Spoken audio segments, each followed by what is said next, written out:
औज़ुबिल्लाहि मिनश्शैतानिर्रजीम बिस्मिल्लाहिर्रहमानिर्रहीम। नाज़रीन करम अस्सलामु अलैकुम व रहमतुल्लाहि व बरकातुहू। इंशाअल्लाह तबारक व तआला आज हम लोग पढ़ेंगे शरह मिआतु आमिल की अन्नउस्साबे।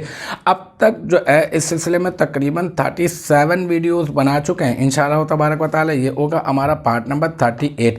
हम लोग जो है ऐसे अस्मा के बारे में पढ़ रहे हैं जो फ़ेल मुदारे पर अमल करते हैं, जज़म देते हैं, इन शर्तिया के माना में होकर। इसमें हम लोग हैसुमा के बारे में पढ़ रहे हैं। उसकी मैंने आपको मिसाल दे दी है। उस मिसाल जो जुमला मैंने आपको मिसालन जो बयान किया है उसकी जो है वो तफसीर करने के लिए एक जुमला हम लोग लेकर आए हैं, और वो है आई इन तक उद फिल करियती अक उद फिल करियती। ठीक है, तो आई जो है वो हरफ तफसीर हो जाएगा, और इन जो है ये हरफ शर्त है, और फिर तक उद सीगा वाहिद मुज़क्कर आज़िर, और इसमें अंता ज़मीर मरफू मुत्तसिल मुस्ततर इसका फ़ाइल, और फ़ी हरफ जर अल करियती मजरूर जार अपने मजरूर से मिलकर तक उद फ़ेल का ज़र्फ़ लग़्व, और फिर तक़उद फ़ेल अपने फ़ाइल और ज़र्फ़ लग़्व से मिलकर जुमला फ़ेलिया होकर ये बन जाएगा शर्त। ठीक है, फिर अक़उद फ़िल क़रियती में अक़उद सीगा वाहिद मुतकल्लिम फ़ेल मुदारे मुस्बत मारूफ़, इसमें अना ज़मीर मरफू मुत्तसिल मुस्ततर इसका फ़ाइल, फ़ी हरफ़ जर अल क़रियती मजरूर जार अपने मजरूर से मिलकर ये बन जाएगा अक़उद फ़ेल का ज़र्फ़ लग़्व, अक़उद फ़ेल अपने फ़ाइल और ज़र्फ़ लग़्व से मिलकर जुमला फ़ेलिया होकर बन जाएगा जज़ा,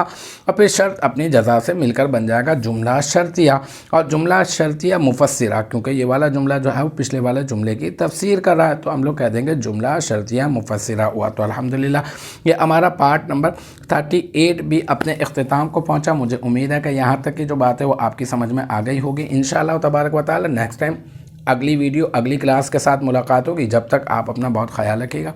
व आखिर दावाना अनिल हम्दुलिल्लाहि रब्बिल आलमीन।